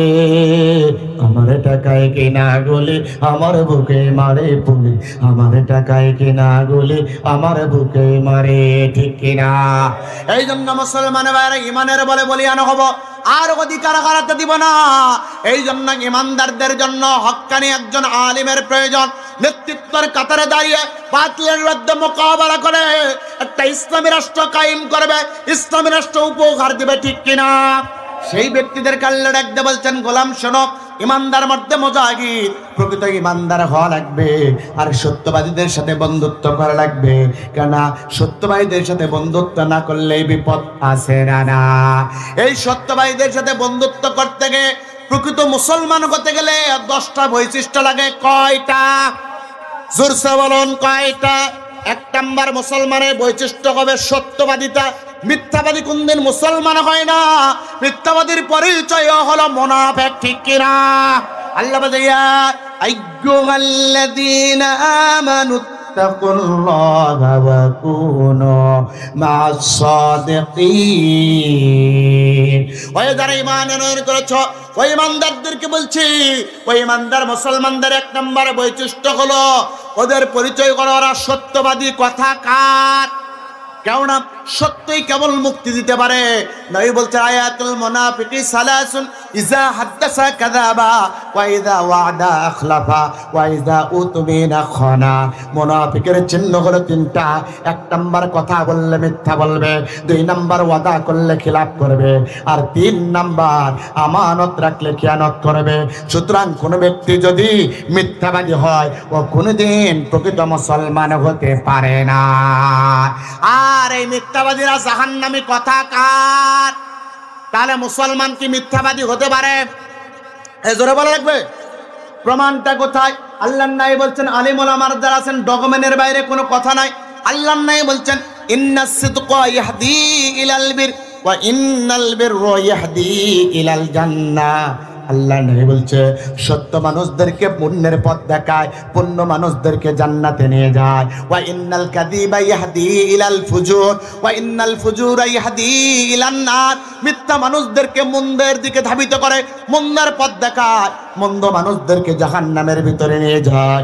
তার মানে হলো, যে ব্যক্তি মিথ্যা বলবে, মন্দের পথ দেখবে, মন্দের পথ ব্যক্তি দেখবে, ওই ব্যক্তি আল্লাহর জাহান্নামে যাবে। এমন কি ব্যক্তির পরিচয় হবে, ওই ব্যক্তিটাই হলো মুনাফিক, ঠিক কিনা? ইন্নাল মুনাফিকিনা ফিদ দারকিল আসফালি মিনান নার। আর মুনাফিকের স্থান হবে কাফেরের চাইতে নিচে, জাহান্নামের সর্বনিচে, ঠিক কিনা? এই জন্য ইমানদার যে ব্যক্তি মিথ্যা কথা বলবে, ও কোনদিন মুসলমান হতে পারে না। যে ব্যক্তি মিথ্যা কথা বলবে, ও কোনদিন মুসলমানদের নেতা হতে পারে না। এইবার বিগত সময়ের দিকে দেখান, বাকি 16টি বছর, গত 16টি বছর বলেছিল জনগণের টাকা আত্মসাৎ করে নাই, জনগণের আমানত খেয়ানত করে নাই। এইবার আমরা দেখতে পেলাম শ্বেতপত্র যখন দাখিল করলো, 16 বছরে 245 বিলিয়ন বা 26 লক্ষ কোটি টাকা জনগণের আত্মসাৎ করেছে যারা। আর টিভির ভিতর মিথ্যা কথা বলতো, আত্মসাৎ করেনি, এরাই চূড়ান্ত মুনাফিক। তওবা না করলে এরাই জাহান্নামী, ঠিক কিনা? শুধু তাই নয়, ওরা বলছে আমানতের খেয়ানত করা যাবে না। অসংখ্য জায়গায় আমানতের খেয়ানত করেছে, কথা বললে মিথ্যা বলে। ওরা বলেছিল ঘরে ঘরে চাকরি উপহার দিবে, কিন্তু ঘরে ঘরে চাকরি উপহার দেওয়ার চাইতে ওরা ঘরে ঘরে লাশ উপহার দিয়েছে, ঠিক কিনা? এই জন্য 1 নম্বর মুসলমানদের বৈশিষ্ট্য, মুসলমান হয় সত্যবাদী। 2 নম্বর বৈশিষ্ট্য হলো মুসলমান হয় আমানত রক্ষাকারী। আল্লাহ বলছে, ইন্নাল্লাহা ইয়া'মুরুকুম আন তু'আদ্দুল আমানাতি ইলা আহলিহা ওয়া ইযা হাকামতুম বাইনান নাস। তাকবীর! প্রধান বক্তার আগমন ও মাহফিলের পক্ষ থেকে লিল্লাহু তাকবীর। মুসলমান ভাইরা, দুই নাম্বার হলো আমানতের রক্ষাকারী। সুতরাং যারা জনগণের আমানতটাকে রক্ষা করে না, করতে পারে না, ওই বাতিলগুলোর বিরুদ্ধে আপনাদেরকে সজাগ থাকাই লাগবে, ঠিক কিনা? আমরা ভোট দিয়েছিলাম মা বোনদের সতীত্ব রক্ষা করার জন্য, আমরা ভোট দিয়েছিলাম দেশের আমানত রক্ষা করার জন্য, কিন্তু সতীত্ব ছিল না শেষ। হ্যাঁ, জামালপুরের একজন মাল ছিল টাকলা মুরাদ। ওই ব্যক্তি মাইয়া মাইকে পুলিশ দিয়ে, ডিবি দিয়ে, ডিএসপি দিয়ে তুলে নিয়ে যে ধর্ষণ করার হুমকি দেয়। আবার এরপরে আপনারা লক্ষ্য করে দেখুন, চাপাই নবাবগঞ্জে ট্রাক মার্কা দাঁড়াইছিল মাহিয়া মাই, ও নাকি ওবায়দুল কাদেরের রাতের খাবারের পণ্য ছিল। আবার তো শ্বেতপত্র দাখিল করার পর দেখলাম নায়িকা নিপন ও সেলিমের রক্ষিতা ছিল। তার মানে যারা মা বোনদের সতীত্বের হেফাজত করতে পারে না, আমানত যারা রক্ষা করতে পারে না, ওরা মুসলমানদের লিডার নয়, ওরা মুনাফিকদের লিডার। কথা বলুন ঠিক কিনা? এই জন্য মুসলমানদের, ইমানদারদের 2 নম্বরে বৈশিষ্ট্য হবে আমানত রক্ষাকারী। 3 নম্বর, শুধুমাত্র আমানত রক্ষা করলেই হবে না, ওই আমানতদারী ব্যক্তি উগ্র স্বভাবের হতে পারবে না। নম্রতা, ভদ্রতা, শালীনতা থাকা লাগবে। কেন আল্লাহ বলছে ওয়া ইবাদুর রাহমানিল্লাযীনা ইয়ামশুনা আলাল আরদি হাওনা ওয়া ইযা খাতাবাহুমুল জাহিলুন। আল্লাহ বলছে রহমানের বান্দা তারাই, সমাজের ভিতরে নম্র, ভদ্র, শালীন যারা রহমানের বান্দা তারাই। তার মানে হলো যে ব্যক্তি নেতা দাবি করার পর, মুসলমান দাবি করার পর নম্রতা, ভদ্রতা, শালীনতা নিজের ভিতরে আনতে পারে না, ও কোনদিন মুসলমান প্রকৃতপক্ষে হতে পারে না।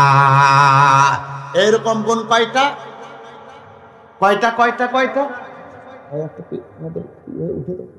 কয়টা?